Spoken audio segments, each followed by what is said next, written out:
Hi hello உங்கள் எல்லாருக்கும் வணக்கம். நம்ம இப்போ பார்க்க போகிற டாபிக் கெமிக்கல் ஈக்லிபிரியம். புரியுதுமா? ஸோ ஈக்லிபிரியம் அப்படின்னா என்ன அப்படின்னா ஒரு சேம் ரியாக்ஷன். ஓகே, அது என்னாகும், ஒரு ஃபார்வர்ட் ரியாக்ஷன் இருக்கணும், அகைன் அந்த ரியாக்ஷனே ஒரு பேக்வேர்ட் ரியாக்ஷன் இருக்கணும். ஓகே, ஸோ அந்த ரியாக்ஷன் முன்னாடியும் போகணும், தென் என்ன பண்ணணும், பேக்வேர்ட்லேயும் வரணும். ஓகே, ஸோ இந்த மாதிரி ஒரு ரியாக்ஷன் ஒரு பர்டிகுலர் பாயிண்டில் ஒரு பர்டிகுலர் டைமில் என்ன ஆகும், கான்ஸ்டண்ட்டாக இருக்கும். ஓகே, ஸோ அந்த டைமில் நம்ம என்ன சொல்லுவோம், ஈக்லிபிரியம் அப்படின்னு சொல்லுவோம். ஓகே, சரி, இதை வந்து எக்ஸாம்பிள் பார்க்கும்போது அது உங்களுக்கு புரியும். ஓகே, சரி, இந்த சாப்டர் ரொம்ப ரொம்ப இம்பார்ட்டன்ட் சாப்டர். புரியுதா? ஸோ எல்லா காம்படிட்டிவ் எக்ஸாம்ஸ்லேயும் இந்த சாப்டரில் வந்து ஒரு மேக்ஸிமம் கொஸ்டின்ஸ் வரும். புரியுதா? இப்போது ஃபார் எக்ஸாம்பிள் நீட்லெல்லாம் பார்த்தீங்கன்னா இந்த சாப்டர்லேருந்து மட்டும் 4 கொஸ்டின் வரும். இது ஸோ அவுட் ஆஃப் 45 இந்த சாப்டர்லேருந்து மேக்ஸிமம் உங்களுக்கு 4 கொஸ்டின்ஸ் வரும்.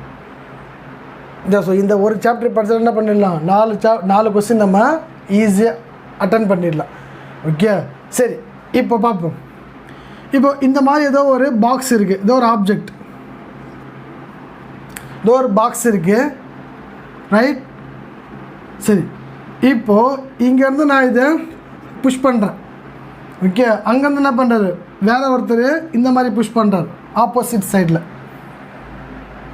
ஓகே, இப்போது இந்த ஃபோர்ஸும் ஏபின்னு வச்சிங்களேன், ஏதோ ஒரு பர்சன் ஏ, பர்சன் பி.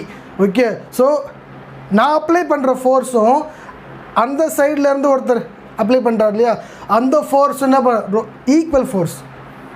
ஸோ நான் எவ்வளோ ஃபோர்ஸில் அதை புஷ் பண்ணுறனோ என்ன பண்ணுவார், அதே ஃபோர்ஸில் அவரும் அந்த பாக்ஸை அந்த ஆப்ஜெக்டை புஷ் பண்ணுவார். ஓகே, இந்த மாதிரி சேம் ஃபோர்ஸில் புஷ் பண்ணும்போது என்ன ஆகும், சேம் ஃபோர்ஸில் இந்த டைரக்ஷனில் புஷ் பண்ணும்போது இந்த ஆப்ஜெக்ட் என்ன ஆகும், இந்த பக்கம் மூவ் ஆகுமா இல்லை இந்த பக்கம் மூவ் ஆகுமா? இந்த ஆப்ஜெக்ட் என்ன ஆகாது, எந்த பக்கமும் மூவ் ஆகாது. ஓகே, ஸோ கான்ஸ்டண்ட்டாக ஒரே பிளேஸில் இருக்கும். இதா நான் எவ்வளோ ஃபோர்ஸ் கொடுக்குறோன்னோ அதே ஃபோர்ஸ் என்ன பண்ணுறாரு, அவரும் கொடுக்குறாரு. ஓகே, ஸோ என்ன ஆகுது, ஸோ ஈக்குவல் ஃபோர்ஸ், நான் கொடுக்குற ஃபோர்ஸும் அந்த பர்சன் கொடுக்குற ஃபோர்ஸ் என்ன ஆகிடுது, பேலன்ஸ் ஆகிடுது. ஓகே, ஸோ ஈக்குவல் ஃபோர்ஸில் இருக்குது. ஸோ இந்த ஆப்ஜெக்ட் என்ன ஆகாது, எங்கேயுமே மூவ் ஆகாது. புரியுதா? ஸோ இது ஒரு example equilibrium. Next time seesaw பார்க்கலாம். சீசா எல்லோரும் ப்ளே பண்ணியிருப்பீங்க இல்லையா, இந்த மாதிரி இருக்கும். ஓகே, ஸோ இது பார்த்திங்கன்னா ஈக்குவல் டிஸ்டன்ஸ்.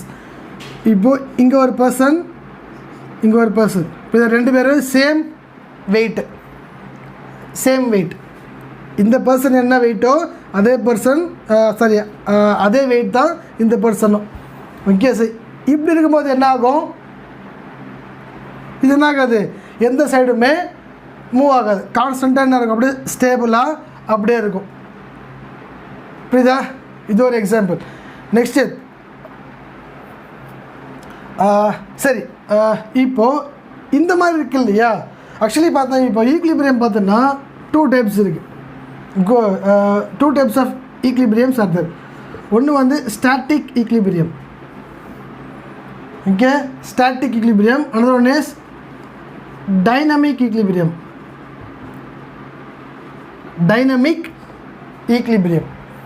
ஓகே, சரி, இப்போது ஸ்டாட்டிக் ஈக்லிபிரியம்னா என்னன்னு பார்க்கலாம். ஓகே, ஸோ அந்த ஸ்டாட்டிக் ஈக்லிபிரியம்க்கு இதான் example.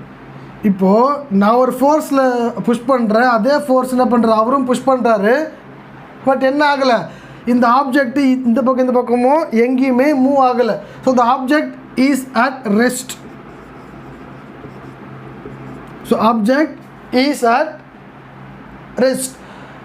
So both the forward and backward reaction takes place. Okay, but still the object is at rest.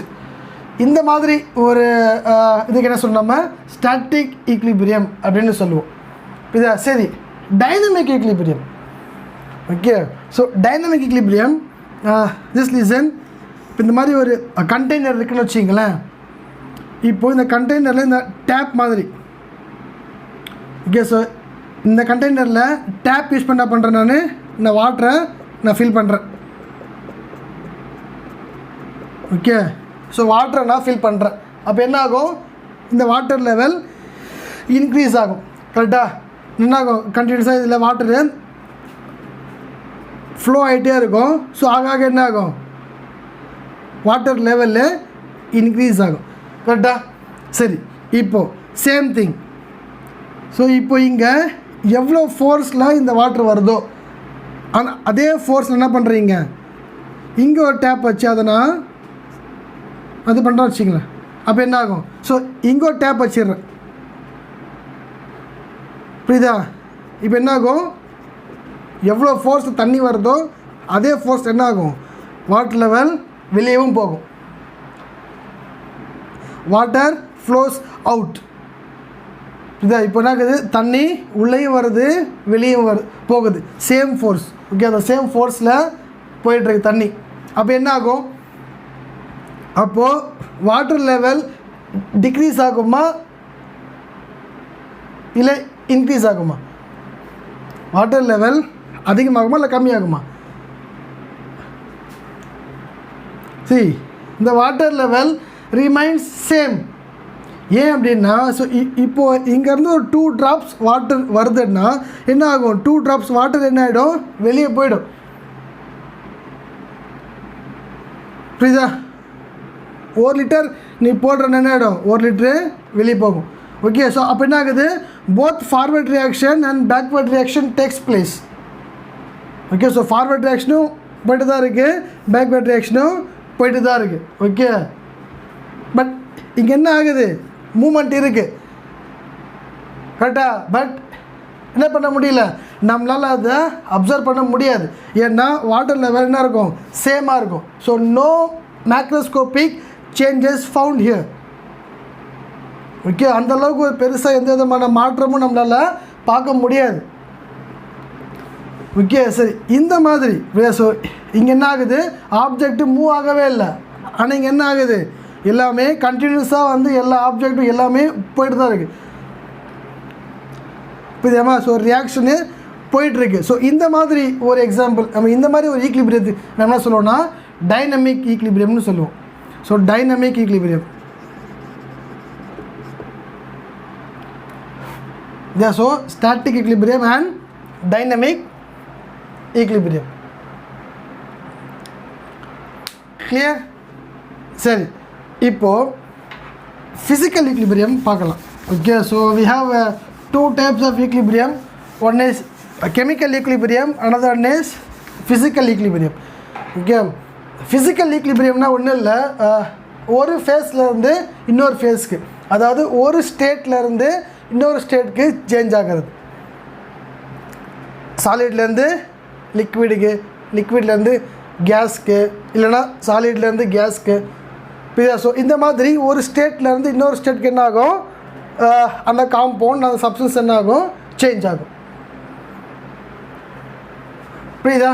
சரி, இப்போது அதெல்லாம் பார்க்குறதுக்கு முன்னாடி ஈக்லிபிரியத்துக்கு மெயின் 2 கண்டிஷன்ஸ் இருக்குது. மெயினாக வந்து பார்த்தோன்னா 2 கண்டிஷன்ஸ். ஓகே.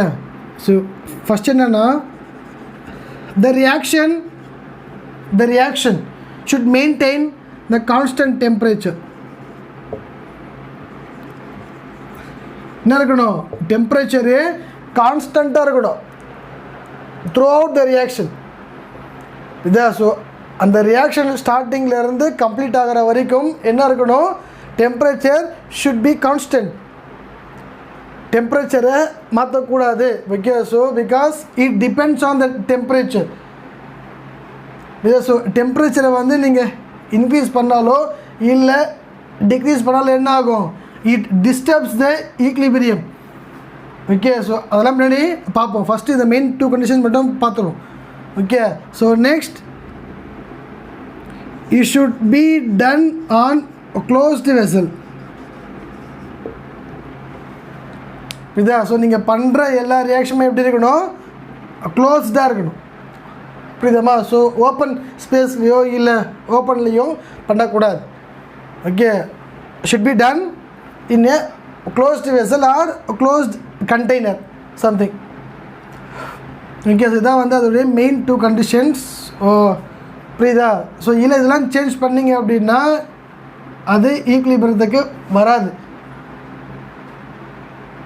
ஓகே, அது ஏங்கிறத பார்ப்போம். சரி, இப்போது ஃபிசிக்கல் ஈக்குலிபிரியம் பார்த்தோம் இல்லையா? First listen.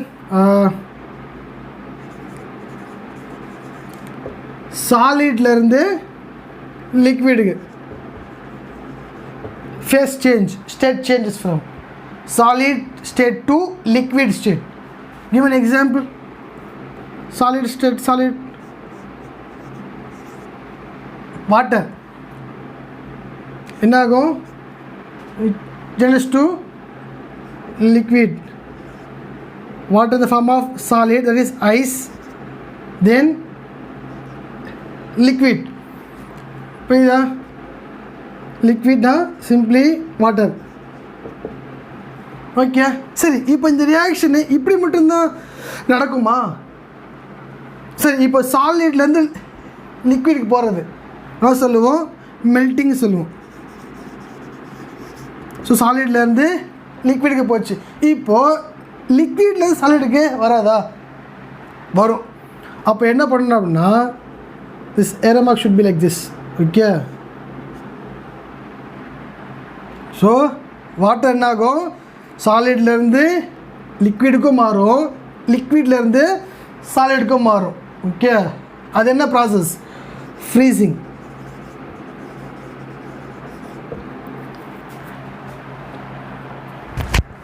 கிளியர்? சரி, இப்போ இதில் என்ன கண்டிஷன் அப்படி ஈக்குலிபிரியத்துக்கு?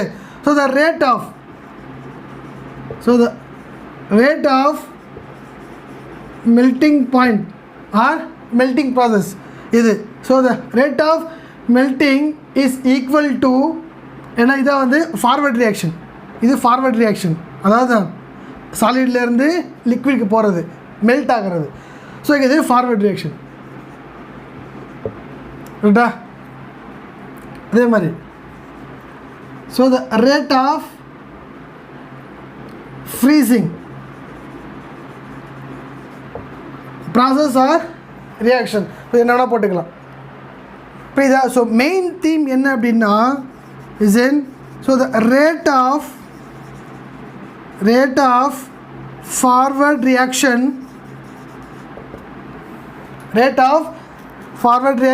Is equal to rate of backward reaction. So the rate of forward reaction is equal to rate of backward reaction. Okay, so inga forward reaction அப்படிங்கிறது melting, backward reaction ங்கிறது freezing process. புரியுதாமா? So அந்த technique புரியுதா? So rate in the sense what? Speed.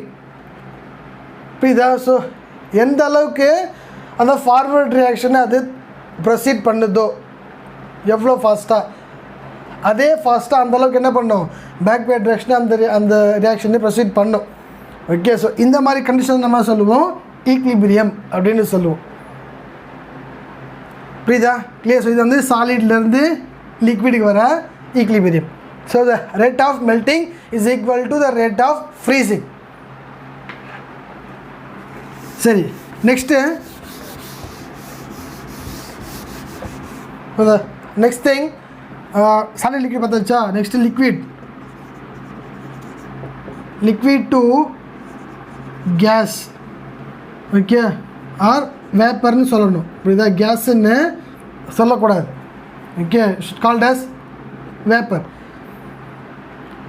இது நேச்சுரலாக இருக்க இல்லையா cases, அதுக்கு தான் நம்ம சொல்லுவோம் கேஸ் அப்படின்னு சொல்லணும். புரியுதா? ஒரு சப்ஸ்டன்ஸ்லேருந்து இன்னொரு சப்ஸ்டன்ஸ்க்கு மாறும்போது, ஒரு ஃபார்ம்லேருந்து ஒரு ஸ்டேட்லேருந்து இன்னொரு ஸ்டேட்டுக்கு மாறும்போது நம்ம அதை கேஸுன்னு சொல்லக்கூடாது. Okay, should called as vapour.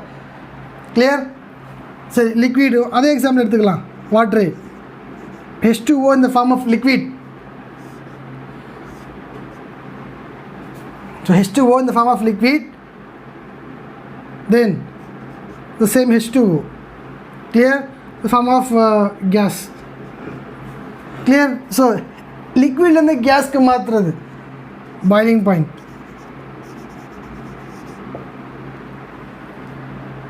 Okay. அப்போது கேஸ்லேருந்து அகைன் லிக்விடுக்கு என்ன ஆகணும்? கண்டென்சேஷன்.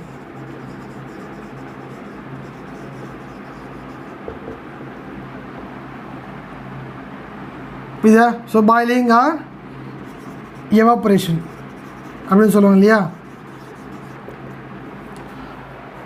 புரியுதா? ஸோ இப்போது இங்கே என்ன நடக்கும்? Same thing.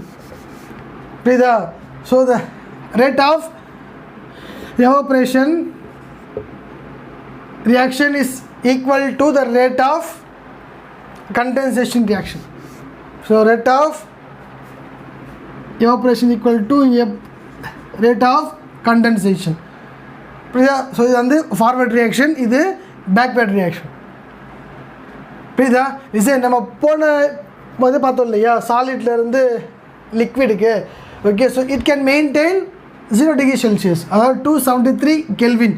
ஓகே. ஸோ இங்கே பாயிலிங் இருக்குது இல்லையா, ஸோ அந்த எவாப்ரேஷன், ஸோ அந்த லிக்விட் எப்போ மாறும்? கேஸா when it boils at 100 degree Celsius. So this reaction is maintained in 100 degree Celsius. Clear?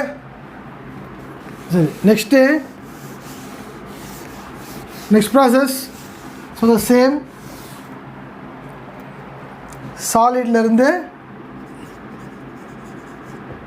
solid to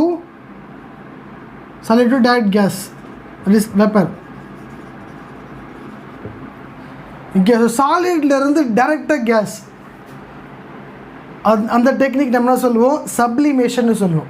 Okay, so sublimation is a process of changing from solid state to vapor state directly without attaining the liquid state. புரியுதா? So அந்த liquid ஸ்டேட்க்கு வராமல் டேரெக்டாக என்ன பண்ணணும்? சாலிட்லேருந்து கேஸ்க்கு போகணும். Okay. So அதுக்கு example பார்த்தீங்கன்னா எக்கச்சக்கமாக இருக்குது. அயோடின் இருக்குது, கேம்ஃபர் இருக்குது. Okay. So then ammonium chloride இருக்குது. இந்த மாதிரி எக்கச்சக்கமான எக்ஸாம்பிள் இருக்குது. Let's take an iodine as an example. Okay. So இப்போது iodine the form of solid, it tends to the same iodine in the form of gas. So இந்த process நம்ம சொல்லுவோம் sublimation சொல்லுவோம். ஸோ லிசன்மா, இப்போது என்ன இருக்குங்க, அயோடின் இருக்குன்னு வச்சிங்களேன். அது மேலே என்ன பண்ணுவோம்? ஒரு பீக்கரை இந்த மாதிரி இன்வெர்ட்டடாக என்ன பண்ணுவோம்? மேலே இந்த மாதிரி போட்டு வச்சுப்போம். ஓகே. அப்போது ஹீட் பண்ண என்ன ஆகும்? இந்த இன்னர் சர்ஃபேஸ் இருக்கு இல்லையா, அந்த பீக்கரோட இன்னர் சர்ஃபேஸ், அப்போ என்ன ஆகும்னா இதெல்லாம் வந்து இது இருக்கு இல்லையா, இந்த அயோடின், அது போய் இங்கே மேலே போய் என்ன ஆகும்? டெபாசிட் ஆகும் அந்த சர்ஃபேஸில். ஓகே. அது என்ன கலரில் டெபாசிட் ஆகும் அப்படின்னா வயலட். புரியுதா? ஸோ கம்ப்ளீட்டாக இப்போ என்ன ஆகும்?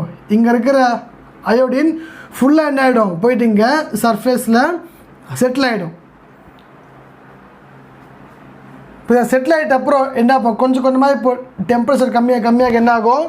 Again it's back to its normal position. புரியுதா? என்ன ஆகும்? All the violet colour get disappears. Clear? புரியுதா? ஸோ இதான் வந்து சாலிட்லேருந்து கேஸ்க்கு மாற்றுறது. கிளியரா? சரி, இது ஒரு டேர்ம். கிளியர்? சரி, next point, homogeneous equilibrium.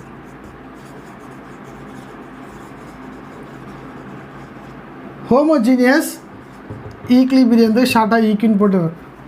Okay. So homogeneous equilibrium, homo இந்த சென்ஸ் வாட்?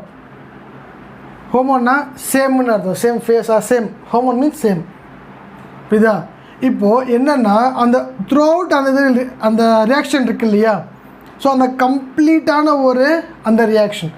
இப்போ ஃபார் எக்ஸாம்பிள் ஏதோ ஒரு reaction A + B gives C + Dன்னு வச்சிங்களேன், இந்த மாதிரி ஒரு ரியாக்ஷன். ஓகே. இப்போது ஹோமோஜீனியஸ் அப்படின்னா this reaction should be in same phase. அதாவது இந்த ரியாக்ஷனில் இன்வால்வ் ஆகிற எல்லா சப்ஸ்டன்ஸுமே என்ன இருக்கணும், ஒரே ஃபேஸில் இருக்கணும், ஒரே ஸ்டேட்டில் இருக்கணும். இப்போது ஃபார் எக்ஸாம்பிள் இது வந்து லிக்விட்னா இதுவும் லிக்விடாக இருக்கணும், இதுவும் லிக்விட், இதுவும் லிக்விட். இது சாலிட்னா இதுவும் சாலிட், இதுவும் சாலிட், இதுவும் சாலிட். இது கேஸ்னா இதுவும் கேஸ், இதுவும் கேஸ், இதுவும் கேஸ், இதுவும் கேஸ். புரியுதா? ஸோ இந்த மாதிரி த்ரூ அவுட். புரியுதா? ஸோ இந்த 4 காம்பவுண்டுமே, இந்த 4 சப்ஸ்டன்ஸும் என்ன இருக்கணும், ஒரே ஃபேஸில் இருக்கணும், சேம் ஸ்டேட்டில் இருக்கணும்.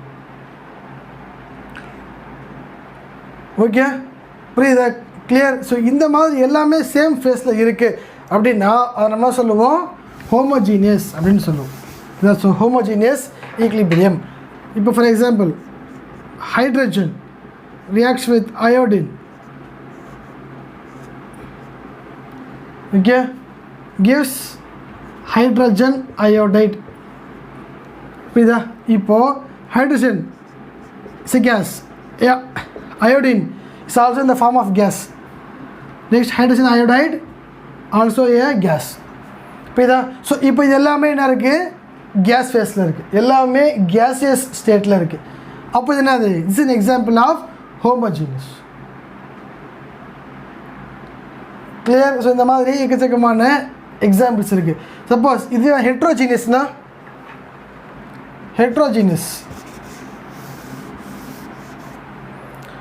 Heterogeneous equilibrium.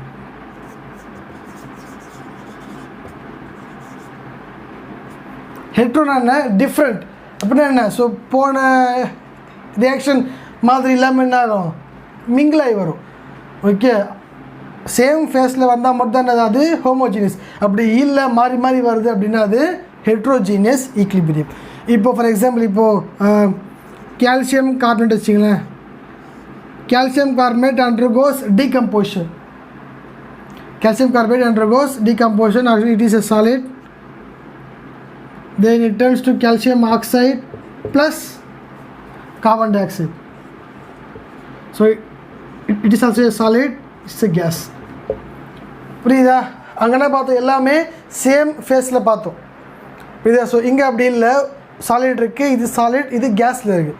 ஸோ இந்த மாதிரி மாறி மாறி வந்தது அப்படின்னா அது ஹெட்ரோஜினியஸ். சாலிடு கேஸ் தான் வரணுமானா இல்லை. புரியுதா? It may be a liquid. புரியுதா? பட் என்ன ஆகணும், எல்லாமே மிங்கிள் ஆகி வரணும், இந்த சென்ஸ். புரியுதா? ஸோ ஒரே ஸ்டேட்டாக இல்லாமல் வேறு வேறு ஸ்டேட் வரணும். புரியுதா? எல்லா ஸ்டேட்டு வரணுங்கிற அவசியம் இல்லை. புரியுதா?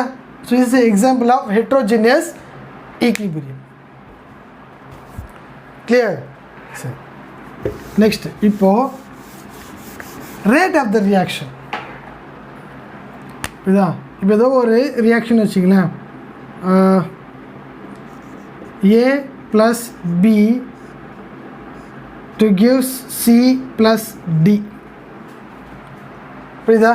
இப்போ இந்த மாதிரி ஒரு கிராஃப் இருக்குன்னு வச்சுங்களேன். இப்போ இங்கே என்ன இருக்குது, ரேட்டு. இப்போ இங்கே டைம் பொறுத்து. இதா? ஸோ இங்கே ரேட் ஆஃப் த ரியாக்ஷன், இது time taken by the reaction. இப்போது இந்த மாதிரி ஒரு reaction A + B gives C + D. புரியுதா? ஸோ இப்போது ஸ்டார்டிங்கில், ஸோ இது வந்து ஃபார்வர்ட் ரியாக்ஷன் வச்சுக்கலாம், இது பேக்வேர்ட் ரியாக்ஷன்.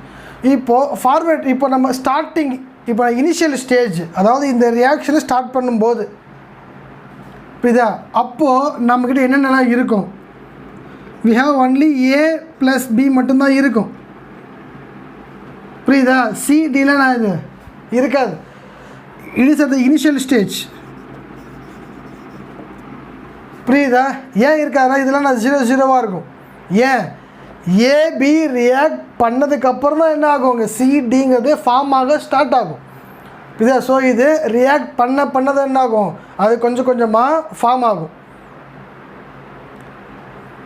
புரியுதா? ஸோ ஏபி தான் என்ன பண்ணுது, சிடியாக மாறுது.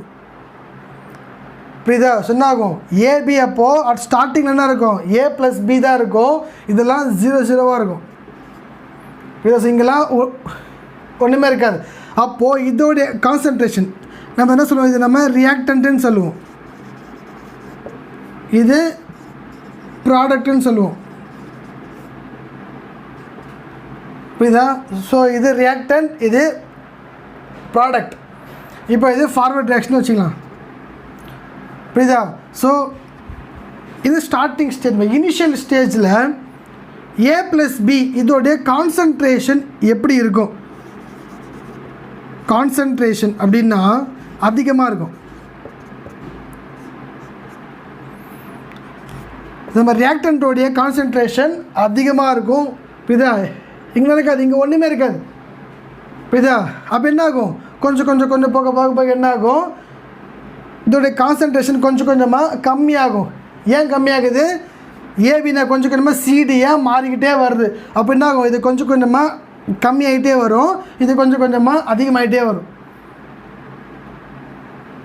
புரியுதா? கிளியர்? ஸோ இப்போது இது வந்து ஃபார்வர்ட் ரியாக்ஷன். நெக்ஸ்ட்டு என்ன ஆகும்?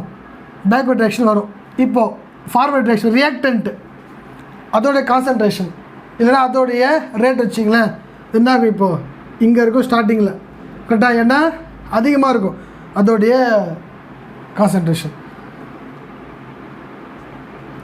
புரியுதா? ஸோ இங்கே வச்சுக்கோ. அப்போ என்ன ஆகும்? ஐ மீன் வர வர என்ன ஆகும்? கம்மியாகும், வர கம்மியாகிட்டே வரும். அட் லாஸ்ட் இவ்வளோ இருக்கும். புரியுதா?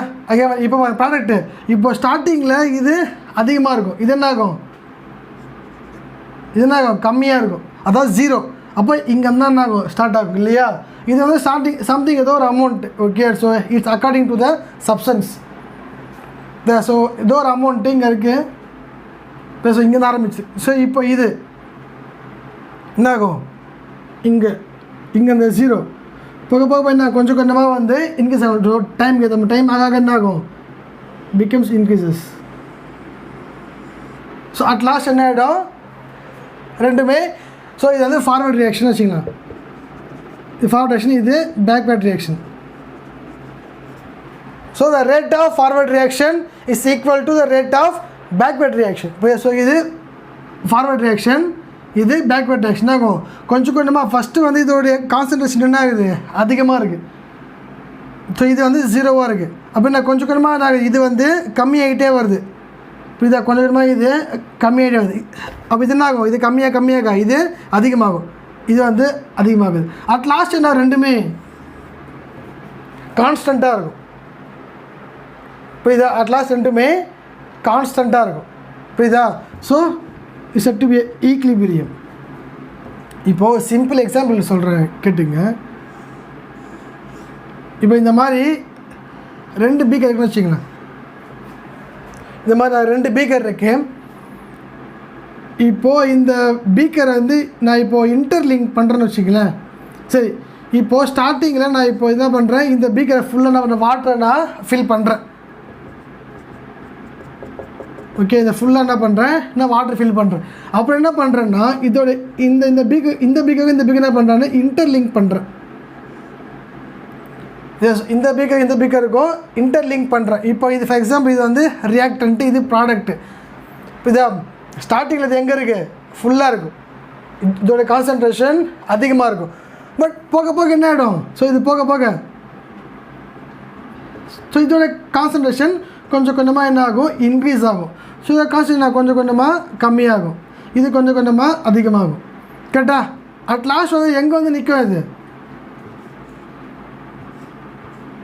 அட் லாஸ்ட் வந்து இது எங்கே நிற்கும்? இது ரெண்டோடைய வாட்டர் லெவலும் சேமாக வந்து நிற்கும். பார்த்துருக்கீங்களா? இந்த மாதிரி. புரியுதா? ஸோ இதோடைய இந்த பீக்கரோடைய வாட்டர் லெவலும் இந்த பீக்கரோடைய வாட்டர் லெவலும் சேமாக இருக்கும், சேம் லெவலில் இருக்கும். அதுதான் நம்ம சொல்லுவோம் ஈக்லிபிரியம்னு சொல்லுவோம். ஓகே, ஸோ கான்சன்ட்ரேஷன் அதிகமும் ஆகாது, கம்மியும் ஆகாது. ஓகே, ஆனால் என்ன ஆகும்? இங்கே அது இன்டர்லிங்கில் தான் இருக்கும், வாட்ரு மூமெண்ட் இருக்கும். இது அந்த வாட்டர் மூமெண்ட்டை நீங்கள் பார்க்கணும் அப்படின்னா just drop 2 drops of ink, இது அந்த இங்க் ஏதாவது இதில் போட்டு பாருங்கள், என்ன ஆகும்? இங்கே போட்டிருப்பீங்க, என்ன ஆகும்? இது ஃபுல்லாக வந்து அந்த இங்க் என்ன கலரோ அந்த கலர் ஃபுல்லாக போகும். அப்போனா என்ன அர்த்தம்? அந்த பார்ட்டிகல்ஸ் இங்கேருந்து அங்கே மூவ் ஆகிட்டுருக்குன்னு அர்த்தம், மூவ் ஆகுதுன்னு அர்த்தம். புரியுதா? ஸோ இதான் வந்து ஈக்லிபிரியம். ஸோ கான்ஸ்டண்ட்டாக என்ன ஆகும்? ஸோ கான்ஸ்டண்ட்டாக இருக்கும், பட் அந்த ரியாக்ஷனு முன்னாடி போயிட்டு வந்துட்டு தான் இருக்கும். Clear? So the rate of forward reaction is equal to the rate of backward reaction. Is set to be equilibrium. Clear? சரி, நெக்ஸ்ட்டு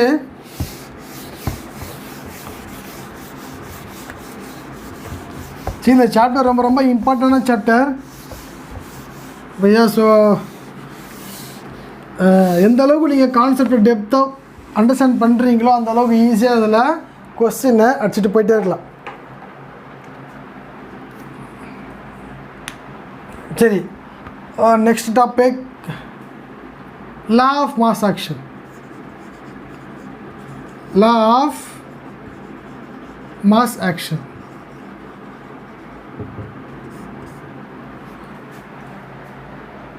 Okay, so இந்த லாவோடைய ஸ்டேட்மெண்ட் யார் கொடுக்குறா அப்படின்னா Maximilian. So Maximilian Guldberg, then Peter wake.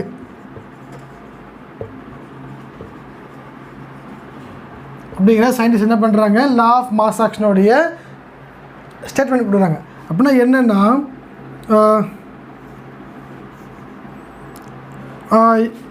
இப்போ தான் ஒரு reaction A plus B gives C plus D. A plus B gives C plus D, ஏதோ ஒரு ரியாக்ஷன், ரைட்? புரியுதா? என்ன சொல்கிறாங்கன்னா, rate of the reaction, rate of a reaction or the reaction. புரியுதா?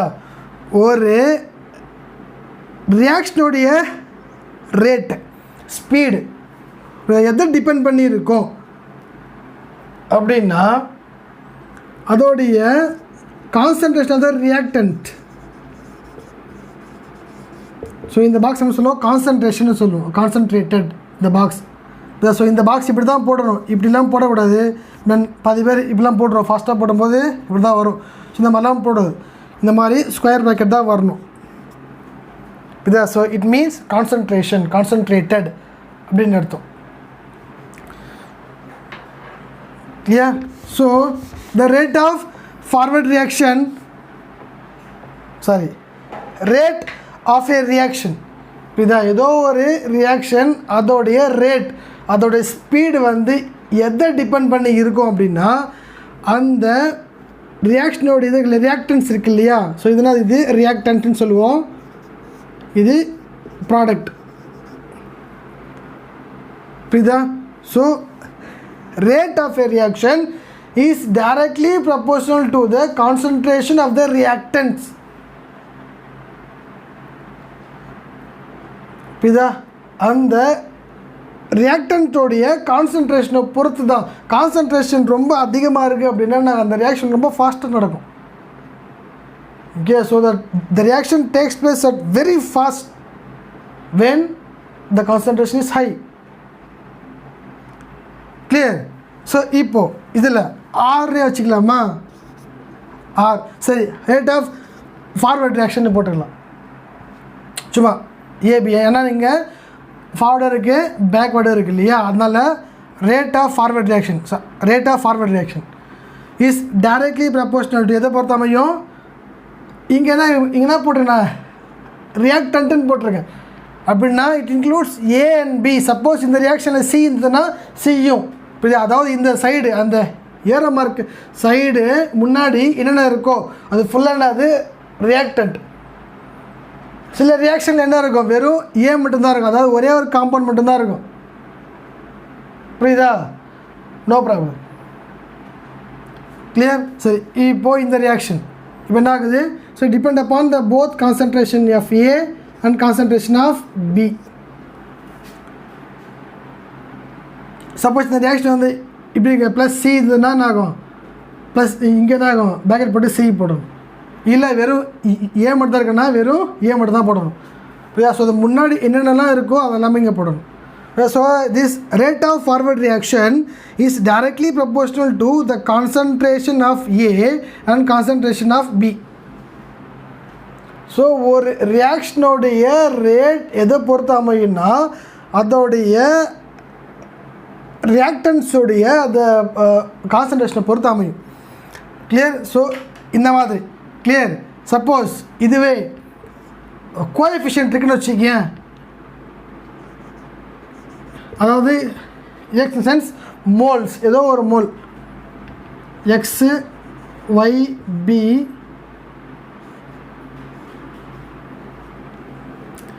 gives PC plus QD. சும்மா அது கோஎஃபிஷியன்ட்காக. புரியுதா? Includes coefficient. புரியுதா? அதாவது மோல்ஸ் இப்போ நான் போடுவோம் இல்லையா, 2 moles of hydrogen react with 2 moles of oxygen, இந்த மாதிரி. ஸோ அந்த மோல்ஸை நான் சும்மா போட்டிருக்கேன் எக்ஸ். புரியுதா? அந்த மாதிரி சும்மா நேம் கொடுத்துருக்கேன், நம்பர். இப்போ சப்போஸ் அந்த மாதிரி இப்போது இந்த ரியாக்ஷனில் வந்து இந்த மாதிரி இருக்குன்னு வச்சிங்களேன், அப்போ என்ன பண்ணணும்னா இந்த கோஎஃபிஷியன்ட் இருக்குல்ல, இந்த மோல், அதை என்ன பண்ணணும், இங்கே மேலே போடணும். ஏ ஏன் இங்கே ஏக்கு என்ன கோஎஃபிஷியன்ட்டு எக்ஸு, ஒய்க்கு சாரி பிக்கு ஒய். Clear?